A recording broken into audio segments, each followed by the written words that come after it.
नमस्ते भारत। और आज बात करते हैं पब्लिक पर। जी हाँ, अपने और आपके ऊपर सबसे कमाल तो होती है जी पब्लिक। पता नहीं क्यों ये पब्लिक, हम लोग नेताओं को गाली देते हैं, किसी न किसी सेलिब्रिटी को अक्सर कोसते हैं, लेकिन कभी हमने हमने आपने हम पब्लिक ने सोचा है कि ये सेलिब्रिटीज, ये नेता, ये सब क्या आसमान से टपकते हैं? जी नहीं, हमारे आपके बीच से ही निकलते हैं ना। और सारे गुण पब्लिक से ही सीख कर निकलते हैं।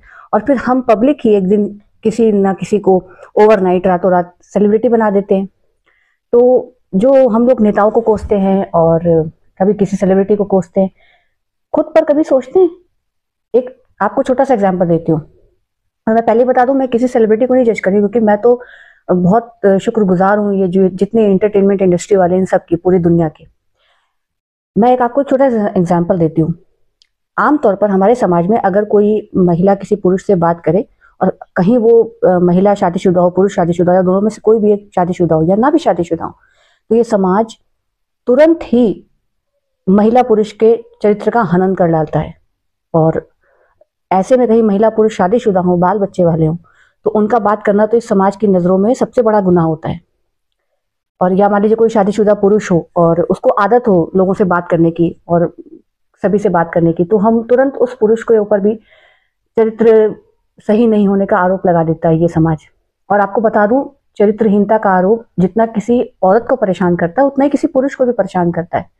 मैंने देखा है, पढ़ा भी है और देखा भी है बहुत करीब से ऐसे बहुत लोगों को, कि ऐसे इल्जाम के चलते, ऐसे आरोपों के चलते कितनी महिलाएं, कितने पुरुष डिप्रेशन में चले गए, उनका परिवार कितना डिप्रेशन में चला गया, अपमानित महसूस करते हैं। और कभी कभी बहुत एक्सट्रीम केसेस में लोग सुसाइडल टेंडेंसी तक में पहुंच जाते हैं। और यही समाज जब कोई सेलिब्रिटी, चाहे कोई फीमेल सेलिब्रिटी हो, चाहे कोई मेल सेलिब्रिटी हो, और वो किसी भी फील्ड का हो, खासकर जो ग्लैमर इंडस्ट्री से, एंटरटेनमेंट इंडस्ट्री से, जब ये पब्लिक में आकर फ्लाइंग किसेस फेंकते हैं, सिडेक्टिव लुक्स देते हैं, और वो सब कुछ करते हैं जो पब्लिक को रिझाता है, तब किसी को कोई आपत्ति नहीं होती है। कितनी ही महिला सेलिब्रिटीज और कितने ही पुरुष सेलिब्रिटीज जो कि अच्छी खासी 40-50 की उम्र में हैं, उससे भी ऊपर हैं, शादीशुदा हैं, बाल बच्चों वाले हैं, वो पब्लिकली काफी फ्लर्टेशियस हो जाते हैं पब्लिक के साथ, अपने फैंस के साथ। और आप जाइए सोशल मीडिया प्लेटफॉर्म पर, आपको पढ़ने को मिलेगा कि जो महिला सेलिब्रिटीज हैं 40-50-55 वाली, टीवी पर भी देखिए जब वो शोज में आती है तो कितने लोग फ्लर्टेशियस उनके साथ हो जाते हैं। और लोग उनसे कहते हैं कि भाई आपसे तो हम भी शादी, जो ये कहने वाले हैं वो खुद भी 20-30 साल वालों से लेकर और 40-50-60 साल तक के लोग हैं, जो पुरुष उनसे कह रहे हैं कि जी आपसे तो हम शादी कर लेते। या शाहरुख खान को लड़कियां, औरतें, शादीशुदा औरतें कहती हैं जी आपसे तो हम शादी कर लेते। तो जब कोई सेलिब्रिटी ऐसा करता है पब्लिक में आकर, तब वहां पर किसी को कोई आपत्ति नहीं होती। कोई नहीं उन सेलिब्रिटीज के चरित्र पर आरोप लगाता है। जो फैंस हैं ऐसा कर रहे हैं, किसेस दे रहे हैं, ये सब कर रहे हैं, कोई उनके चरित्र पर आरोप नहीं लगाता। और लगाना भी नहीं चाहिए, लगाना भी नहीं चाहिए। मैं सेलिब्रिटीज को बिल्कुल गलत नहीं कह रही हूँ। देखिए वो सेलिब्रिटीज हैं और वो जिस इंडस्ट्री से हैं, उनका तो काम ही है पब्लिक को रिझाना। पब्लिक उनके ऐसी लुक्स पर, अपीयरेंस पर, उनकी अदाओं पर तो पब्लिक मरती है। ठीक है, मैं उनको बिल्कुल भी जज नहीं कर रही हूँ। मैं सभी सेलिब्रिटीज का बहुत दिल से सम्मान करती हूँ और ये मुझे जानने वाले सब जानते हैं।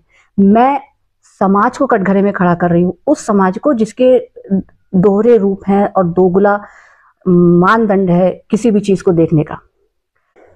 और चलिए अच्छा मान लीजिए कोई शादीशुदा महिला है और कोई शादीशुदा पुरुष है, या दोनों में कोई एक शादीशुदा है और उनके बीच है कुछ, चलिए मान लेते हैं कुछ है, उनका एक्स्ट्रा मैरिटल अफेयर है, कुछ भी है, किसी का किसी से भी अफेयर है, किसी का किसी से भी अफेयर है, तो भी क्या?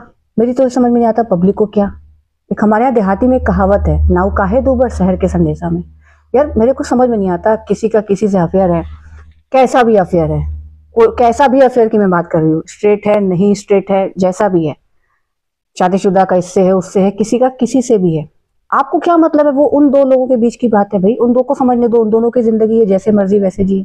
पब्लिक को अपने अंदर झांकने की बहुत जरूरत है कि आप, ये बात जो मैं कह रही हूँ, जो उस महिला ने लिखी थी कि शादी के बाद प्यार होना अगर गलत है, तो शादी के पहले किसी से प्यार और किसी और से शादी किया ये गलत नहीं है। तो अगर आप इस तरह से सही गलत करने बैठोगे तो फिर दुनिया में कुछ भी सही नहीं है।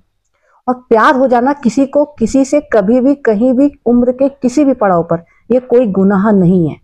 और जिसकी जिंदगी है उसको समझने दीजिए, जिन दो लोगों के बीच की बात है उन दो को समझने दीजिए। हम आप अपना खून क्यों जलाएं? तो हमको, पब्लिक को क्या करना है, हमको अपनी जिंदगी पर ध्यान देना है। जज, देखिए जज तो करते ही हैं लोग। अब नेताओं को उनके काम के आधार पर जज किया ही जाएगा। जो खासकर समाज से सीधे जुड़े हैं, समाज की बेहतरी से सीधे जुड़े हैं, खासकर नेता हैं, मंत्री हैं या कोई भी अधिकारी है जिनके ऊपर सीधे सीधे पूरे समाज का दारोमदार है, और कई बार सेलिब्रिटीज भी, क्योंकि वो पब्लिक फिगर हो जाते हैं। तो जज करिए, लेकिन वहां पर भी इतनी मर्यादा रखिए कि आप उनको सिर्फ और सिर्फ और सिर्फ उनके काम के आधार पर जज कीजिए। यानी जिस काम के लिए, जैसे जो नेता हैं, मंत्री हैं, अधिकारी हैं, वो जिस काम के लिए नियुक्त हुए हैं वो काम कैसा कर रहे हैं उस काम के आधार पर जज करिए।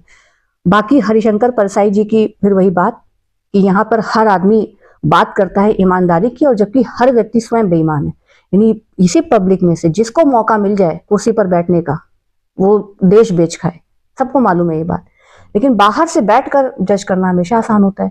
वही मैंने कहा ना कि विरले होंगे वो लोग जो सोचते होंगे वो कहते होंगे, और जो कहते होंगे वो जीते होंगे। क्योंकि सिखाया क्या जाता है बचपन से, सोचना कुछ है, कहना कुछ है, करना कुछ है। बच्चों को बचपन से सिखाया जाता है बेटा झूठ मत बोलो, और ये शिक्षा देने वाले माँ बाप, परिवार बात बात पर झूठ बोलते हैं। और अगर मान लीजिए कोई बच्चा बहुत भोला भाला है और वो इसी बात को पकड़कर बैठ जाता है कि अब झूठ नहीं बोलूंगा मैं, तो फिर वही माँ बाप, वही परिवार और यही समाज कहने लगता है कि अरे अब इतना भी सच नहीं बोलना था, आर्ट ऑफ लिविंग सीखो। तो बच्चे भी बेचारे जब तक आते हैं, यूथ्स बनते हैं, तो वो भी कंफ्यूज होते हैं। आर्ट ऑफ लिविंग के नाम पर वो न जाने क्या क्या सीख चुके होते हैं।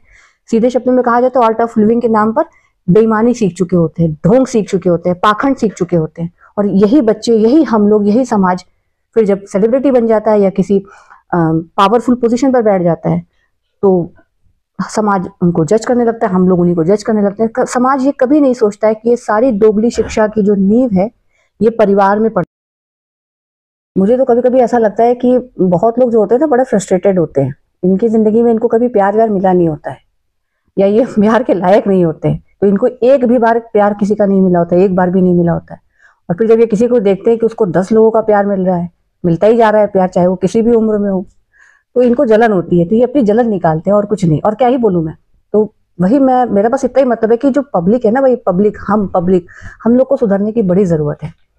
तो मैं भी हर दिन सुधर रही हूँ, और मैं उम्मीद करती हूँ कि सब लोग सुधरेंगे। कि ये जो दोहरे मानदंड है, हमको इनसे छूटने की बहुत जरूरत है। फिर मैं कह रही हूँ कि हर समय दूसरों की जिंदगी को जज करके हम आप कहीं नहीं पहुंचेंगे। तो अगर सारा ध्यान हम अपनी जिंदगी पर लगाएं तो हम कुछ हर दिन कुछ बेहतर करेंगे अपने लिए, अपनों के लिए। अपने लिए तो करेंगे ही, बाकी लोग सब अपने अपने लिए करेंगे। गायत्री परिवार का एक बड़ा अच्छा लगता है मुझे हमेशा उनका एक जो है मूल मंत्र कि हम बदलेंगे युग बदलेगा। तो खुद को बदलना है, खुद को बदलना है।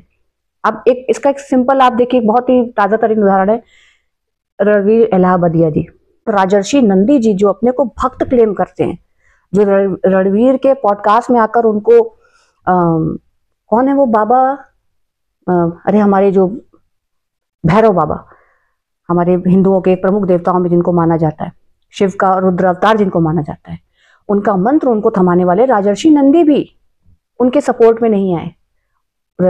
रणवीर जी ने गलत बोला, बिल्कुल अग्री कि रणवीर ने जो बोला वो गलत बोला, और वो बोलते बोलते अपनी मर्यादा लांघ गए।